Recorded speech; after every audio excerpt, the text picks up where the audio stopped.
দর্শক আমন্ত্রণ জানাচ্ছি আমাদের নিয়মিত আয়োজন কেমন আছে অর্থনীতির আজকের অনুষ্ঠানে। আমি তৌফিকুল ইসলাম খান। এই অনুষ্ঠানে কথা বলি অর্থনীতির গতি প্রকৃতি, এর সম্ভাবনা এবং চ্যালেঞ্জ নিয়ে। দর্শক, আজকে আমরা আলোচনা করব বাংলাদেশের মুদ্রানীতি নিয়ে এবং মুদ্রানীতিতে কি থাকতে যাচ্ছে, কি থাকা উচিত সেই বিষয়ে আমাদের আলোচনা আজকের। এবং আপনারা যারা দর্শকরা জানেন তারা জানবেন যে আমাদের মুদ্রানীতি প্রতি 6 মাস পর পর আমাদের এটা ঘোষণা করা হয় এবং বাংলাদেশের যে মুদ্রানীতি সেটা বাংলাদেশ ব্যাংকের থেকে যে ঘোষণা করা হয় তার অধীনেই আসলে আমাদের যে সুদের হার নির্ধারণ থেকে শুরু করে আমাদের বিনিময় হার যেটা আছে আমাদের টাকার, সেই ধরনের বিষয়গুলো এখানে নির্ধারণ হয়। সবচাইতে গুরুত্বপূর্ণ বোধহয় এখনকার প্রেক্ষিতে সেটা হলো যে বাংলাদেশ ব্যাংক, যা পুরোপুরি ব্যাংকিং সেক্টর এবং আর্থিক খাত যেটা আছে আমাদের, তার একটা গভর্নেন্সের বড় কাজ করেন। সেই ধরনের নীতিগুলো এখানে আলোচনা হয়। সুতরাং সেই নীতি এখন ঘোষিত হচ্ছে এবং সেই আলোচনার করবার জন্যই আমরা আজকের অনুষ্ঠানে এই আয়োজন করেছি। আমাদের সাথে আছেন বাংলাদেশ ব্যাংকের সাবেক নির্বাহী পরিচালক ডক্টর মোহাম্মদ এজাজুল ইসলাম, যিনি এখন বিআইবিএম এর ডাইরেক্টর জেনারেল হিসেবে আছেন। ডক্টর মোহাম্মদ এজাজুল ইসলাম, আপনাকে অনেক ধন্যবাদ আমাদের সাথে যুক্ত হওয়ার জন্য। দর্শক, আমরা আলোচনা শুরু করছি, কিন্তু আলোচনা শুরু করবার আগে একটা ছোট প্রতিবেদন আছে বাংলাদেশ টেলিভিশনের, সেটা দেখে আসি, তারপর আলোচনা শুরু করব।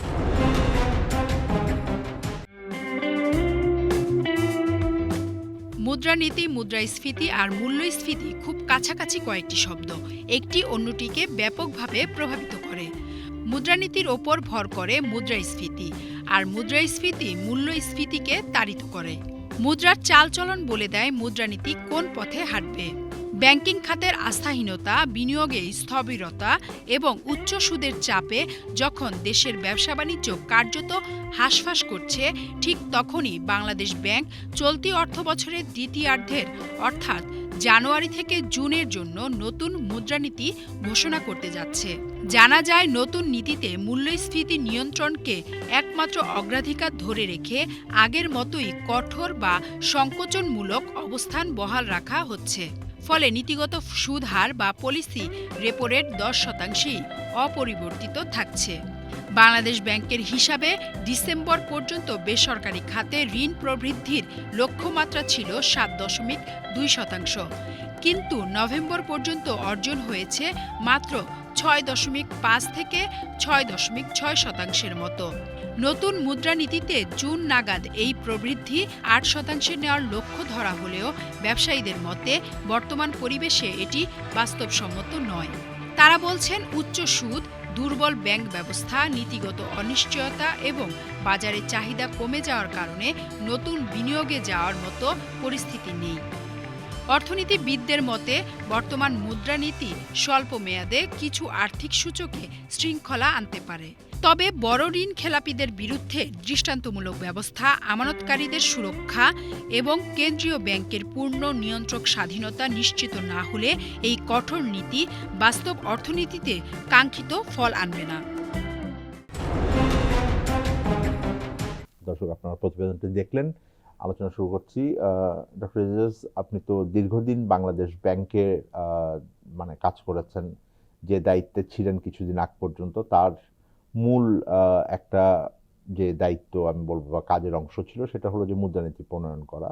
সর্বশেষ যে মুদ্রানীতিটি আসলো সেটাও আপনি কিছুটা জড়িত ছিলেন যখন দায়িত্বে ছিলেন, তার ভেতরেই আপনি এখন নতুন দায়িত্বে এসছেন এবং বাংলাদেশ সে ব্যাংকিং খাতের যে ব্যবস্থাপনা সেইটা নিয়ে যেই প্রতিষ্ঠান কাজ করে, গবেষণা করে বা বিভিন্ন ধরনের যেই কারিগরি সহায়তা যদি আমি বলি, সেই ধরনের সহায়তা দেওয়ার জন্য যে প্রতিষ্ঠান আছে সেখানে এখন যুক্ত আছেন। ফলে এই মুদ্রানীতি এবং ব্যাংকিং সেক্টর নিয়ে আপনার দীর্ঘদিনের অভিজ্ঞতা। বাংলাদেশের মুদ্রানীতি নিয়ে এই অনুষ্ঠানে আপনার সাথে আগেও কথা হয়েছে, সেই বিষয়ে আলোচনা করব। আলোচনার মূল জায়গাটা প্রথম যেটা দর্শকদের জন্য সবচাইতে গুরুত্বপূর্ণ হয় এবং বাংলাদেশ ব্যাংকেরও প্রধানতম দায়িত্ব হিসেবে অনেকে এটাকে চিহ্নিত করে থাকেন মুদ্রানীতির, সেটা হলো মূল্যস্ফীতির নিয়ন্ত্রণ। এবং দীর্ঘদিন ধরে বাংলাদেশ ব্যাংক এখন প্রায় অন্তত পক্ষে 1.5 বছরের ধরে এখন যেই মুদ্রানীতি দিয়েছেন, তাতে আমাদের যে নীতি সুদের হার সেইটাকে উচ্চ পর্যায়ে রেখেছেন মূলত মুদ্রানীতিকে নিয়ন্ত্রণের জন্য। এবং মুদ্রানীতি একটা বড় কাজ, যেহেতু মানে মূল্যস্ফীতি নিয়ন্ত্রণ, কিছুটা মূল্যস্ফীতি কমে এসছে, কিন্তু এখনো জনগণের যে আশা সেইটার থেকে হয়তো মানে ওই জায়গাটাতে হয়তো নামিয়ে আনা সম্ভব হয়নি। এখনো 9%-এর কাছাকাছি গড় মূল্যস্ফীতি আছে। তো সার্বিকভাবে আপনি মুদ্রানীতির যে বাস্তবতা, সেই বাস্তবতায় বাংলাদেশ ব্যাংক যেই একটা সংকোচনমূলক মুদ্রানীতি পার্সু করছে, সেইটাকে মানে কতখানি প্রয়োজনীয় মনে করেন? আপনি ঠিকই বলেছেন যে বাংলাদেশ ব্যাংক তার যে দায়িত্ব প্রাইস স্টেবিলিটি এনশিওর করা, তো সেই মানে তার আলোকে যে বিগত এক বছর এবং 6 মাস মোটামুটি এই মুদ্রানীতিটাকে একটু টাইট রেখে চলছে।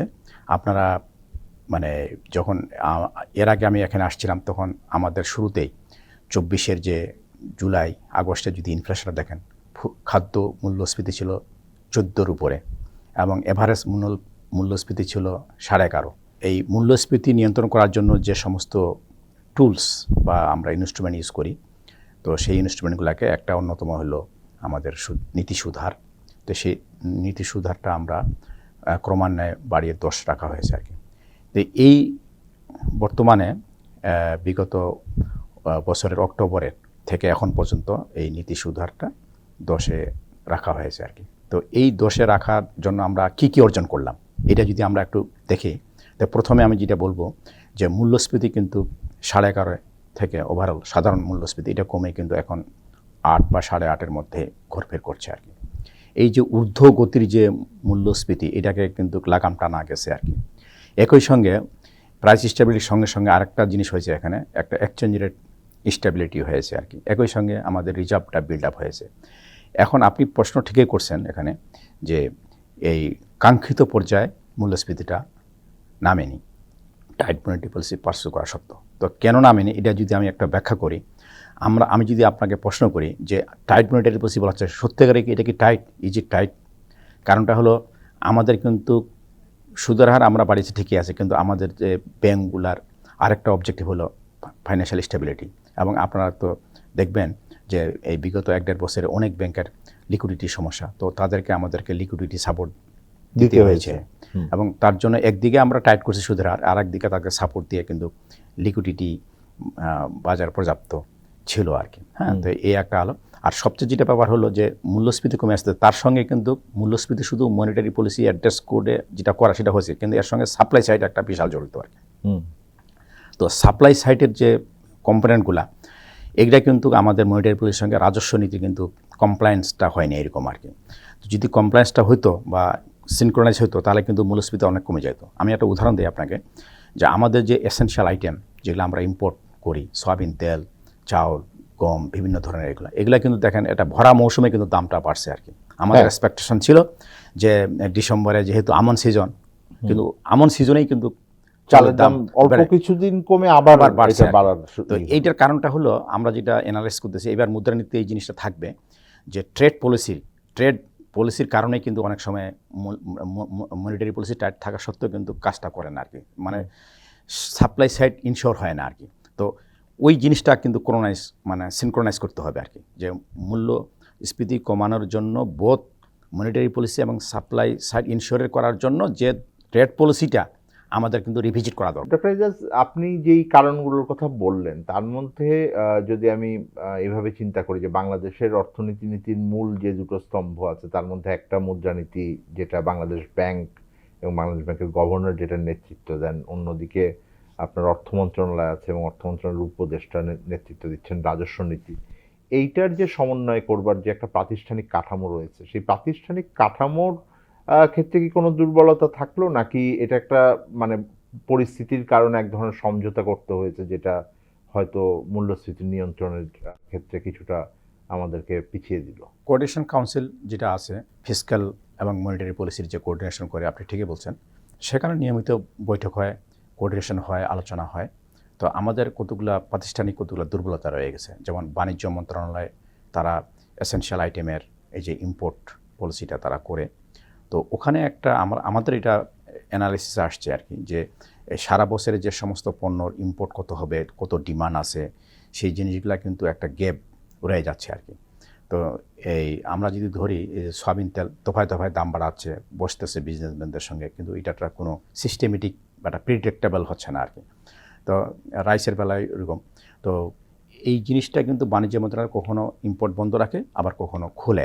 এই প্রক্রিয়াটা যদি আমি যাই, তাহলে আমাদের যেই এখন এলডিসি গ্র্যাজুয়েশন হচ্ছে, তার যেই কৌশলপত্র আছে, তার ভিতরে কিন্তু এই বিষয়টা উল্লেখ করা হয়েছে এবং একটা কৌশল নেওয়া হয়েছে যে এইটাকে নিয়মিত বাজার এবং আমদানি রপ্তানি উৎপাদন ব্যবস্থা দেখার জন্য একটা পেশাদারি ব্যবস্থা গড়ে তোলার কথা। এটা নিয়ে কি আসলে সেই অর্থে কোনো মানে প্রক্রিয়ার ভিতরে সরকার এগিয়েছেন, নাকি এখনো এইটাই আমরা পিছিয়ে আছি? না, এটা বাণিজ্য মন্ত্রণালয়ের বা সরকারের একটা সরাসরি ফিসক্যাল পলিসির কাজ। তো সেন্ট্রাল ব্যাংক তো আসলে মনিটারি পলিসি করতে যেয়ে যেটা আমরা কারণ অনুসন্ধান করতে যাই, দেখলাম যে আমরা এত কিছু করার পরে কেন দাম কমছে না। তখন আমরা এই অনুসন্ধানটা করতে যেয়ে দেখলাম যে এইগুলো একটা অ্যাড্রেস করতে হবে। আসলে ট্রেড বেস পলিসিটা স্মুথ হইতে হবে, যার ফলে সাপ্লাই সাইডটা ইনশিওর হবে, সাপ্লাই চেনেও কোনো অভাব থাকবে না। তখন কিন্তু মনিটারি পলিসি যে অ্যাড্রেসটা আমরা করছি, যে পলিসি নিচ্ছি, তখন এটা মোর ইফেক্টিভ হবে আর কি। আমরা আলোচনার এই পর্যায়ে একটি বিরতি নিচ্ছি। বিরতির পর আবার আপনাদের সাথে ফিরবো। আলোচনা করছিলাম মুদ্রানীতি নিয়ে। ডেঙ্গু থেকে সাবধান। ডেঙ্গুর লক্ষণসমূহ: তীব্র জ্বর এবং মাথা ব্যথা, চোখে ব্যথা হওয়া বা আলোর দিকে তাকাতে সমস্যা হওয়া, মাংসপেশি এবং হাড়ের সংযোগস্থলে প্রচণ্ড ব্যথা হওয়া, শরীরের চামড়ায় লালচে ছোপ বা র্যাশ ওঠা, বমি ভাব বা বমি হওয়া এবং খাওয়ায় অরুচি হওয়া। ডেঙ্গু প্রতিরোধে করণীয়: মশা তাড়ানো ঔষধ বা স্প্রে ব্যবহার করুন। মশার কামড় থেকে দূরে থাকতে দিনের যে কোনো সময়ই ফুলহাতা জামা বা প্যান্ট পরিধান করুন।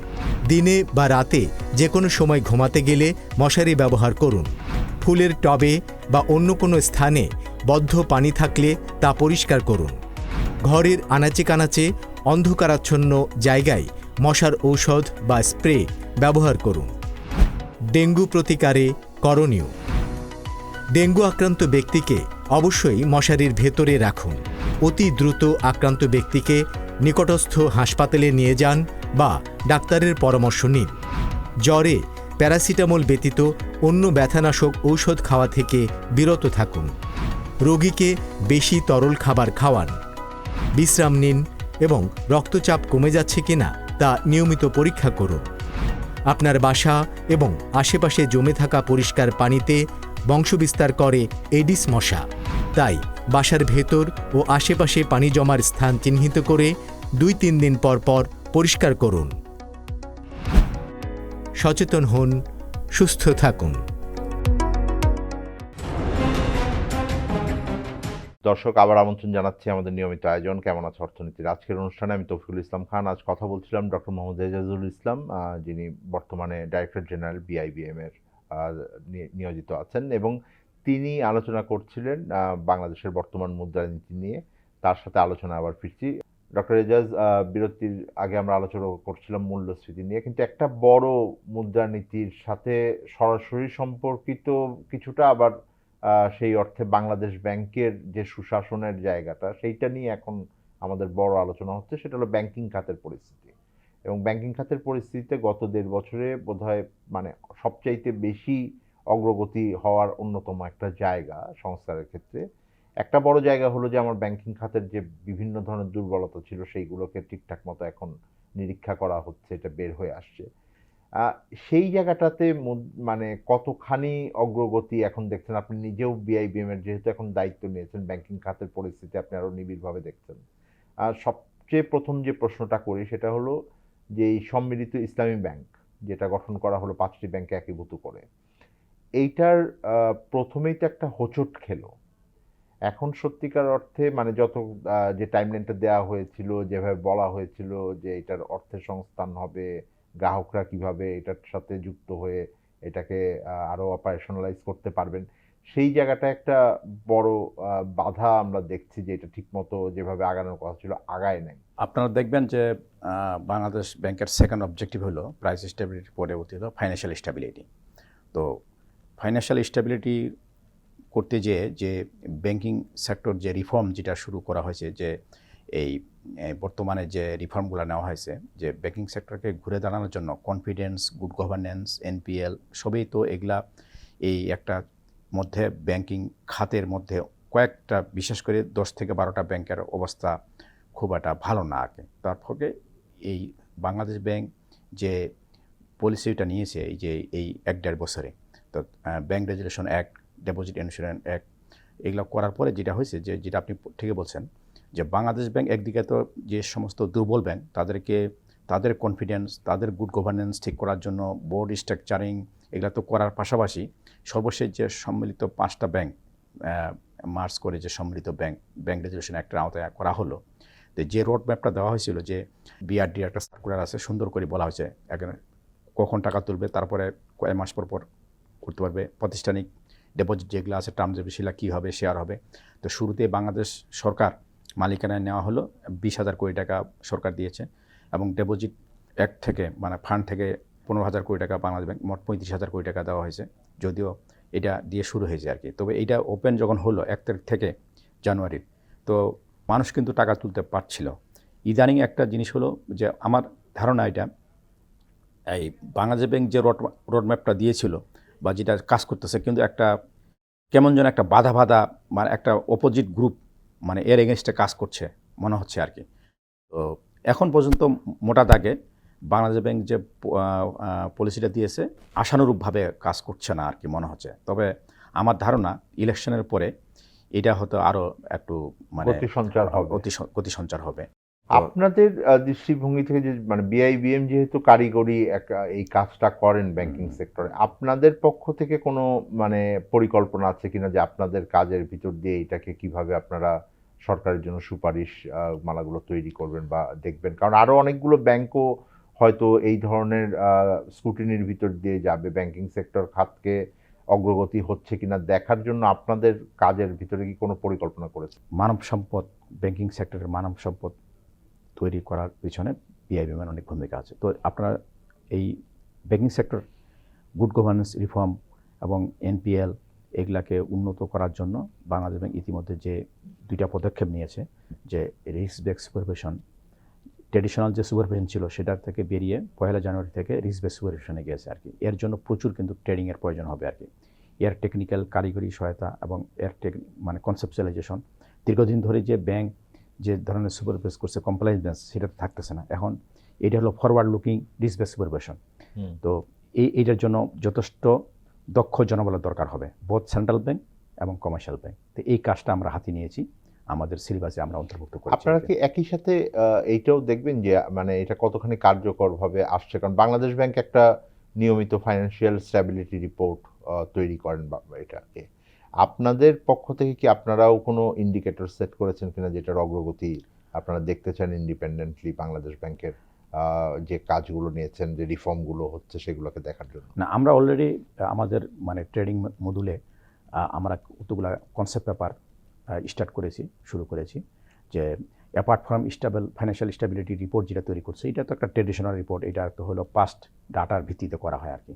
এখন আমরা যেটা করব যে ফরওয়ার্ড লুকিং গ্লোবাল যে স্ট্যান্ডার্ড, যেটা কীভাবে যে আমাদের যে বেজেল 3 স্ট্যান্ডার্ড সেট করা আছে, বেজেল 4 কয়েকদিন পরে যাবে, অনেক ব্যাংক অনেক দেশে চলে গেছে। তো সেই প্যারামিটারগুলা ফরওয়ার্ড লুকিং কোন প্যারামিটারগুলো আমাদের ল্যাপস আছে এবং সেইগুলো আমরা অ্যাড্রেস করার একটা সহায়তা আমরা করবো ইনশাল্লাহ। এবং আমরা চাচ্ছি যে এই রিস্ক বেসড সুপারভিশনের পাশাপাশি IFRS 9 এখানে আরেকটা মডেল আছে আর কি, এক্সপেক্টেড ক্রেডিট লস, যে আমরা যখন ব্যাংক যখন কোনো ক্লায়েন্টকে লোন দেবে তার এক্সপেক্টেড ক্রেডিট লসটা আগে অ্যাসেসমেন্ট হবে। তো সেটার জন্য কিন্তু এক ধরনের মানে প্রক্রিয়াটাকে চালু করা। তো সেই আমাদের IFRS 9 যদি 27 সাল থেকে চালু হওয়ার কথা, তার আগ দিয়ে আমরা 1 বছর সময় পাচ্ছি। তো 1 বছরে আমরা হয়তো এই 2টা মডুলে আমরা সহযোগিতা করব। নিঃসন্দেহে। আমি একটা ছোট বিরতিতে যাই, বিরতির পর আমরা আরও ফিরব অর্থনীতির সার্বিক পরিস্থিতি এবং তার সাথে মুদ্রানীতির সম্পর্ক নিয়ে। দর্শক, আমরা একটা ছোট বিরতিতে যাচ্ছি, বিরতির পর আমরা আলোচনায় ফিরছি, আমাদের সাথে থাকবেন।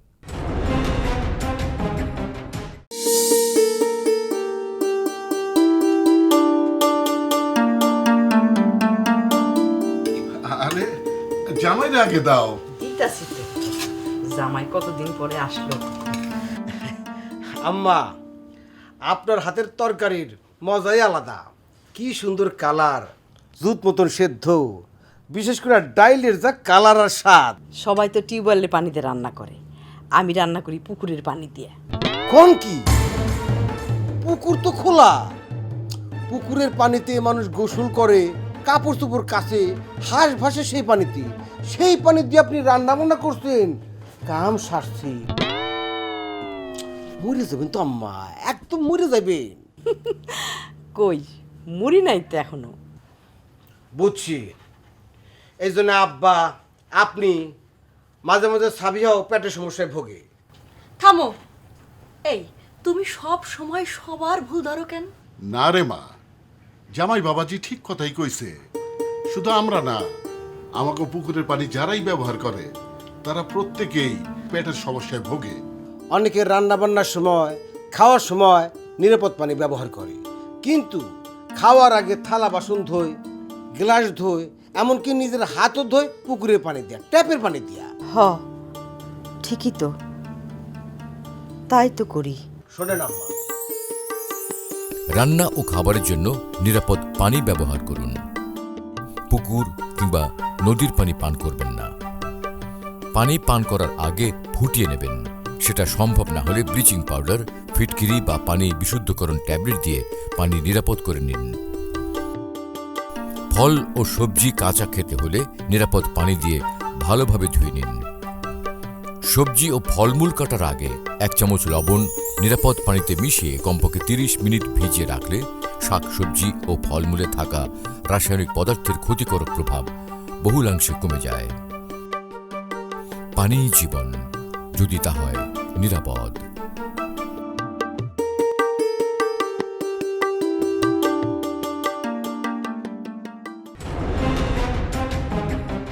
দর্শক, আবার আমন্ত্রণ জানাচ্ছি আমাদের নিয়মিত আয়োজন কেমন আছে অর্থনীতির আজকের পর্বের শেষ ভাগে। আমি তৌফিকুল ইসলাম খান কথা বলছিলাম ডক্টর মোহাম্মদ এজাজুল ইসলামের সাথে। তিনি বিআইবিএম এর ডাইরেক্টর জেনারেল, এবং ডক্টর এজাজ আলোচনা করছিলাম আমরা মুদ্রানীতি নিয়ে, এবং মুদ্রানীতির আপনি মানে মূল্যস্ফীতির বিষয়টা, একই সাথে আপনি বলছিলেন যে ব্যাংকিং খাতের সেক্টরের যে অবস্থান আছে সেটা। আমি একটু যেই প্রসঙ্গটা আপনার সাথে আলোচনা করতে চাই এখন, সেটা হলো, এবং এইটা নিয়েই অনেক বিতর্ক হচ্ছে, যে যেই মুদ্রানীতি এখন আমরা নিচ্ছি, গত 2 বছর হয়তো বাধ্য হয়েই নিচ্ছি সংকোচনমূলক মুদ্রানীতি, সেইটার সাথে আমার অর্থনীতির অন্যান্য যেই পরিস্থিতি সেইটার কি হচ্ছে। একটা তো বড় আমরা দেখেছি ইতিবাচক পরিবর্তন, যে আমাদের বিনিময় হারের ভেতরে যেহেতু আমরা একটা বাজারের উপরে নির্ভরশীল বিনিময় হারের দিকে গেছি, তো ওইটাই একটা আমার এক ধরনের স্থিতিশীলতা এসছে। এবং দ্বিতীয় যেটা আছে সেটা হলো যে আমার বৈদেশিক মুদ্রার মজুদটা কিন্তু এই গত 1 বছরের দিকে যদি আমি তাকাই, অন্ততপক্ষে গত 6 মাসে তো একটা বড় ইতিবাচক পরিবর্তন হয়েছে, এবং বাংলাদেশ ব্যাংক খোলা বাজার থেকেই প্রায় $6 বিলিয়ন মতন সংগ্রহ করেছেন, যেটা আমাদের বৈদেশিক মুদ্রার মজুদের দিকে গেছে। ফলে আইএমএফের যেই শর্তটা ছিল, আইএমএফের শর্ত ছিল হলো যে আমার মুদ্রা বাজারের ভিতরে একটা স্থিতিশীলতা আনতে হবে, এবং আমার যে ফরেন এক্সচেঞ্জ রিজার্ভগুলো সেইগুলোতে আমরা ইমপ্রুভ করব। এই অবজেক্টিভটা তো এখন মোটামুটি বুঝতে পারছি ফুলফিল হচ্ছে। সার্বিকভাবে আমার আইএমএফের যে অন্যান্য শর্ত আছে সেইটা পরিপালনে আপনি কতখানি অগ্রগতি দেখেন, কোথায় আপনি দেখেন যে এখনো আমরা মানে হয়তো কঠিন হচ্ছে করা, বা এটাকে কি করা যায়? আইএমএফ তাদের যে এই আর্টিকেল 4 মিশনের মধ্য দিয়ে যে সমস্ত আমাদের 4.7 বিলিয়নের যে মানে যেটা হয় 2024-এ যখন এটা নেগোসিয়েশন হয়, তো তাদের কতগুলো প্যারামিটার সেট করা আছে। যেমন আমাদের বলা হলো যে আমাদের মানে এক্সচেঞ্জ রেট ফ্লেক্সিবিলিটি মোর মার্কেট ওরিয়েন্টেড করতে হবে। তো সেটা আমরা করেছি, এবং আমাদের বাংলাদেশ দেশের অর্থনীতির বাস্তবতার আলোকে এবং যে ওয়াইডলি ফ্ল্যাকচুয়েট ছিল এক্সচেঞ্জ রেটে, সেটা একটা খুবই মানে সুচারুভাবে মানে করে এটাকে স্টেবিলিটি আনা হয়েছে। এবং একই সঙ্গে রিজার্ভের যে আমাদের যে ড্রোডাউন ছিল, মানে ক্ষয়ে যাচ্ছিল, যে সেটা থেকে রিভার্স করে এখন স্বস্তিজনক পর্যায়ে আমাদের একটা 33 বিলিয়নের উপরে, এবং কিছুদিনের মধ্যে এটা হয়তো 35 বিলিয়ন ক্রস করে যাবে। এটার আপনি ঠিকই বলছেন, আসলে আমরা এই জুলাই থেকে এই এখন পর্যন্ত আমরা প্রায় মোর দেন 4 বিলিয়ন মার্কেট থেকে কেনা হয়েছে। তো এটা নিয়ে অনেকে সমালোচনা করে যে আমাদের কিন্তু অবজেক্টিভ ক্লিয়ার আর কি, যে যেহেতু টাইট মনিটারি পলিসি ইন্টারেস্ট রেটটাকে 10-এ রাখা হয়েছে শুধু মূল্যস্ফীতি কমানোর লক্ষ্য না, এবং একই সঙ্গে টাকাটাকে শক্তিশালী রেখে এক্সচেঞ্জ রেট স্টেবল করা, একই সঙ্গে রিজার্ভ বিল্ড আপ করা। তো সেই অবজেক্টিভটা কিন্তু ফুলফিল হয়ে গেছে। কিন্তু আইএমএফের যে কন্ডিশন ছিল যে আমরা মার্কেটে খুব একটা ইয়ে করবো, কিন্তু আমরা মার্কেটে কিন্তু আসলে মানে হস্তক্ষেপ করি না। মার্কেট বা যে এক্সচেঞ্জ রেট ফ্রিলি, মানে তাদের এখানে রেট নির্ধারণ হচ্ছে বাংলাদেশ ব্যাংক সকালে 11টায় এবং দিন শেষে বিকাল 5টায় একটা রেফারেন্স রেট ডিক্লেয়ার করে। সেই রেফারেন্সকে ভিত্তি করে প্রাইমারি ডিলার, এক্সপোর্ট, ইম্পোর্ট সবই কিন্তু বাই সেল হচ্ছে আর কি। বাংলাদেশ ব্যাংক প্রয়োজনে যাতে এক্সচেঞ্জ রেটটা আবার এপ্রিশিয়েট না হয়, এপ্রিশিয়েট হলে আবার এক্সপোর্ট রেমিটেন্সের জন্য ক্ষতিগ্রস্ত না হয়, এই জন্য টাইম টু টাইম অকশনের ভিত্তিতে মানে ডলার কিনে আর মানে কিন্তু সেটা তো কিনতে হবে। যদি আমি হ্যাঁ, রিজার্ভ বিল্ড হ্যাঁ, করতে করতে চাই চাই, সেটা কিনতে তাহলে তো হবে। বাংলাদেশ হ্যাঁ। ব্যাংক এটা তো তো কিনেই তো এটা করবে। সেখানে আইএমএফের সঙ্গে বাংলাদেশ ব্যাংকের একটা মতবিরোধ আছে, তবে আমি মনে করি এটা খুব একটা বিগ ডিল না আর কি। না, কিন্তু এইটা ছাড়া আইএমএফ এর যে মতবিরোধ, আইএমএফ তো এইটা ছাড়া তো আমাদের কোনো গতি নেই। আমি যদি রিজার্ভ বিল্ড করতে চাই বাংলাদেশ ব্যাংকে তো কিনতে হবে কোনো না কোনো জায়গা থেকে, এবং সেটা তো ওপেন মার্কেট থেকেই ঠিক আছে। কিনতে পারে। তো আমরা কিনবো, কিন্তু আইএমএফের বলা হচ্ছিল যে এই আমাদের যে বাংলাদেশ ব্যাংক যে রেটটা কিনে 122 টাকা 30 পয়সা দীর্ঘদিন ধরে এক জায়গায় আছে আর কি। তো ওইটা আমি বলে যে এক জায়গায় থাকবে কেন যদি মার্কেট ওরিয়েন্টেড হয় আর কি। তো এইটা একটা আর কি। তো আমার মনে হয় না যে এটা একটা বড় বিগ ইস্যু, কিন্তু আমরা তো যেহেতু অকশন করতেছি, ব্যাংকগুলাই অফার করতেছে 122 টাকা 30 পয়সায় সেল করতে চায়, তাহলে এই সেন্সে বাংলাদেশ ব্যাংক বলতেছে না এটা তো মার্কেট ওরিয়েন্টেড। দ্যাটস দ্য তারা অফার প্রাইস করলে যেটা হ্যাঁ, দিচ্ছে। হ্যাঁ। বাট এইখানে বড় বিতর্ক যেটা আছে ডক্টর রেজাজ, সেটা হলো যে আমার তো এখন মানে বিনিয়োগ পরিস্থিতিতে হয়তো চাহিদাও খুবই কম, এবং আমার যেটা ব্যক্তি খাতের ঋণ প্রবাহ আছে এটা এখন 6% নেমে এসছে আর কি। এটার প্রবৃদ্ধি যেটা মানে মূল্যস্ফীতির থেকেও কম আর কি। তার মানে আসলে সেই অর্থে ঋণ সরবরাহ ব্যক্তি খাতে হচ্ছে না, বিনিয়োগ পরিস্থিতি খুব ভালো নাই। সেইটা সার্বিকভাবে আমার মানে যে কর্মসংস্থান পরিস্থিতি এইটার ভিতরে খুবই একটা নেতিবাচক প্রভাব ফেলছে কিনা। এখন নির্বাচনের পরে অনেকেই আশা করছেন যে হয়তো বিনিয়োগ পরিস্থিতিতে একটা ইতিবাচক প্রবণতা আসবে, আর একটু উৎসাহ আসবে। আপনি মানে কি মনে করেন যে একটা তো আমি জানি যে ঘোষিত নীতি আছে যে আমার মূল্যস্ফীতিটা একটু কমে একটা জায়গায় আসলে তারপরে এটা কমিয়ে আসবে। আমি যেই মানে সময়ের সীমাটা আমি দেখছি আর কি, যে মূল্যস্ফীতির যে সীমার কথা বাংলাদেশ ব্যাংকের গভর্নর বলছিলেন, সেইটা আস্তে আস্তে আইএমএফ বলছে যে ওই সময় আস্তে আস্তে 2027-এর জুন হয়ে যাবে। তার মানে হলো যে এই অর্থ বছরের বাকি যে কয় মাস আছে এবং আরও একটা অর্থ বছর এইরকম উচ্চ পর্যায়ে কি আমি নীতিহার রাখবো, নাকি কোনো ইন্ডিকেশনের কথা আপনি বলবেন যে এই ধরনের ইন্ডিকেশনের উপর ভিত্তি করে হয়তো পুনর্বিবেচনা করা যেতে পারে? ধন্যবাদ। আসলে এই যে বিনিয়োগ পরিস্থিতি যেটা নিয়ে খুব আলোচনা হচ্ছে, বিনিয়োগ পরিস্থিতি কিন্তু রাতারাতি হবে না, এবং ডোমেস্টিক বিনিয়োগ এবং এফডিআই বিদেশি বিনিয়োগ এটা কিন্তু আপনার একটা পূর্বশর্ত হলো যে ম্যাক্রো ইকোনমিক স্ট্যাবিলিটি। তো ম্যাক্রো ইকোনমিক স্ট্যাবিলিটি বলতে বোঝায় নিম্ন স্তরের ইনফ্লেশন অ্যারাউন্ড 5 থেকে 6, এবং ইন্টারেস্ট রেট কম থাকবে, এক্সচেঞ্জ রেট স্টেবল থাকবে। তো আপনি এখন কোথায় প্রায়োরিটি দিবেন সেটার উপর নির্ভর করছে। তো এইটাকে বলা হয় ব্যালেন্সিং অ্যাক্ট। তো গ্রোথ, ইনভেস্টমেন্ট, এমপ্লয়মেন্ট জেনারেশন এটা তো ফিসক্যালের কাজ, এবং এই ফিসক্যাল পলিসির অ্যাড্রেসের মধ্যে দিয়ে এটা যাইতে হবে। এখন ফিসক্যাল পলিসি যদি চাই যে আপনি সুদের হারটাকে কমিয়ে আনেন, না, এটা গভর্নর তো আবার মানে মুদ্রানীতির তো একটা স্বাধীনতার জায়গা রয়েছে। হ্যাঁ, তো সেইটার মধ্যে আসলে ব্যালেন্সিং একটা কথা। ব্যালেন্স একটা হলো এইটা যে সেন্ট্রাল ব্যাংকের কাজ হলো প্রাইস স্টেবল করার জন্য, তাকে স্বাধীনতা দিতে হবে এই প্রাইস স্টেবল করার জন্য, তার যে ইনস্ট্রুমেন্ট সেটা ইউজ করবে সে। আর ফিসক্যাল পলিসি যেহেতু গ্রোথ করতে চায়, এমপ্লয়মেন্ট জেনারেশন করতে চায়, বিনিয়োগ করতে চায়, তাহলে বিনিয়োগের পরিবেশ সুদের হারের উপরে সম্পূর্ণ নির্ভর না। অনেকগুলো কম্পোনেন্টের মধ্যে একটা কম্পোনেন্ট হলো আপনি বলছেন যে অন্যান্য যে চলক বা প্রভাবকগুলো আছে সেইগুলোতে আরো, হ্যাঁ, যেমন আমি যদি ফ্ল্যাগ করি যে চলকগুলো, যেমন একটা macro economic stability both fiscal policy থেকে আসতে হবে, ইনভেস্টমেন্টের পরিবেশ থাকতে হবে, তারপরে এই যে আইন শৃঙ্খলা পরিস্থিতি ভালো হইতে হবে, রিটার্ন ভালো হইতে হবে, গ্যাস ইনফ্রাস্ট্রাকচার ভালো থাকতে হবে। তো সেই সূচকগুলো যদি না ঠিক হয় তাহলে এই যে এলডিসি গ্রাজুয়েশন হলে আরেকটা আতঙ্ক আমাদের কাছে আছে, ব্যাংকিং সেক্টরের অনেকগুলো হবে। তো এইগুলা এখন যে ইলেকশন হচ্ছে, ইলেকশনের পরে হয়তো নতুন গভর্নমেন্ট আসবে, তখন কিন্তু একটা এক্সপেকটেশন তৈরি হচ্ছে। কিন্তু ডক্টর এজাজ, একই সাথে IMF এর শর্তের ভিতরে যদি আমরা বেশি ঘুরপাক, মানে আমাদের কতখানি নীতি স্বাধীনতা আছে, এই প্রশ্নটা প্রায়ই আসে। IMF বলছে যে আমরা এখন যেন সাবসিডি কমিয়ে দেই, আমার আরো বেশি যেই মানে রাজস্ব নীতি আছে সেইখানে আরো টাইটেনিং করি, আরো খরচ কম করি। তো সেই ধরনের ক্ষেত্রে কি মানে ব্যবসায়ীদের উপরে কি আরো মানে খরচের চাপ বাড়বে? যে বিদ্যুৎ খাত যেমন এখন সাবসিডির বড় জায়গায় হলো বিদ্যুৎ খাত, তাহলে বিদ্যুতের দাম কি আরেকবার সমন্বয় করে এটা বাড়াতে হবে, নাকি এখানে এফিসিয়েন্সি বৃদ্ধির তো কোনো রাস্তা আমি দেখছি না আর কি। নতুন করে আমরা গ্যাসও পাচ্ছি না, আমরা এফিসিয়েন্সি বৃদ্ধির জায়গাও তো আমরা পাচ্ছি না।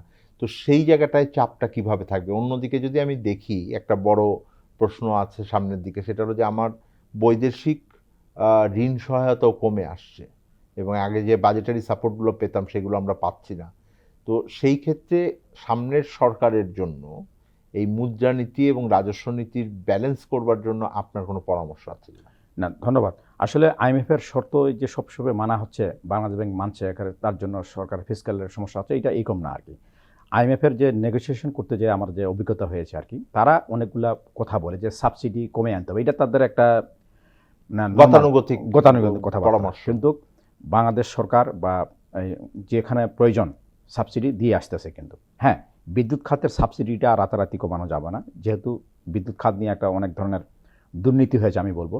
কারণ এই যে কুইক রেন্টালের নাম করে যেটা হয়েছে, এটা একটা অপচয় হয়েছে আর কি। তো এখন ওই জিনিসগুলো পার গ্যাসের নিয়ে, তো ইলেকশনের পরে যেটা হবে, মানে IMF এর সঙ্গে আমাদের যে ডোনর এজেন্সি যে ফান্ডগুলো যেটা বললেন যে কমে আসতেছে, তো এই একটা বই খাতের যে ইনফ্লো, তো আমাদের বাজেটারি সাপোর্ট, আবার IMF এর লোন, ADB, এগুলার নেগোশিয়েট করবে ইলেক্টেড গভর্নমেন্ট। একই সঙ্গে ইলেক্টেড গভর্নমেন্টের আরেকটা চ্যালেঞ্জ হবে যেটা, যে ফিসক্যাল ওরিয়েন্টেড যত ধরনের মানে পলিসিগুলো আছে, এগুলাকে ওভারহোলিং করা এবং এগুলাকে যুগপৎ করা এবং এটাকে করা। আর মনিটারি পলিসির অনেকটাই আমরা মডার্নাইজেশন করে ফেলেছি। এখন যেটা হবে, এই সেন্ট্রাল ব্যাংকের অটোনমির সঙ্গে ফিসক্যাল পলিসির যুগপৎ যে সিনক্রোনাইজেশন, যে কোঅর্ডিনেশনটাকে, এটাকে আরও আপ টু ডেট করতে হবে আর কি। তাহলে আমার মনে হয় ভালো ফল পাওয়া আমি যাবে। বোধহয় এটার সাথে যুক্ত করব যে সবচাইতে বড় এখনো যে চিন্তার জায়গা আছে সেটা হলো অর্থনৈতিক সংস্কারের যে জায়গাগুলো, বিশেষ করে রাজস্ব আহরণ থেকে শুরু করে আমার রাজস্ব মানে ব্যয়গুলো করার ক্ষেত্রে, সেইগুলো অনেক বেশি হয়তো গুরুত্বপূর্ণ হয়ে আসবে। আমি আজকের আলোচনা শেষ করতে হচ্ছে, আপনাকে ধন্যবাদ জানিয়ে শেষ করছি। দর্শক, আমাদের মুদ্রানীতি নিয়ে আলোচনা করছিলাম, যেটা কেন্দ্রীয় ব্যাংক ঘোষণা করে থাকেন, কিন্তু তার থেকেও বড় বিষয় হলো যে সামনে নতুন সরকার আসছে এবং তাদের যেই ঘোষিত অর্থনৈতিক নীতি, তা অনেক ক্ষেত্রে সামনের দিনে আমাদের সার্বিক অর্থনৈতিক নীতিকে হয়তো প্রভাবিত করবে, এবং নিঃসন্দেহে একটি নির্বাচিত সরকার অর্থনীতির যে স্থিতিশীলতার জায়গাটা সেটাকে সুসংহত করে বিনিয়োগ এবং কর্মসংস্থান বাড়ানোর যে প্রতিশ্রুতি তারা দিচ্ছেন, সেই প্রতিশ্রুতি বাস্তবায়নের দিকে অনেক বেশি মনোযোগী হবেন। খুব কঠিন সময়ে নিঃসন্দেহে এটা একটা অর্থনৈতিক নীতি প্রণয়নের ক্ষেত্রে, কিন্তু সেই জায়গাতে নির্বাচিত সরকার সফল হবেন এই আশা রেখে আমরা আজকের আলোচনা শেষ করছি। আমাদের অনুষ্ঠানে আবার ফিরবেন, আমরা জানতে চাইব কেমন আছে অর্থনীতি।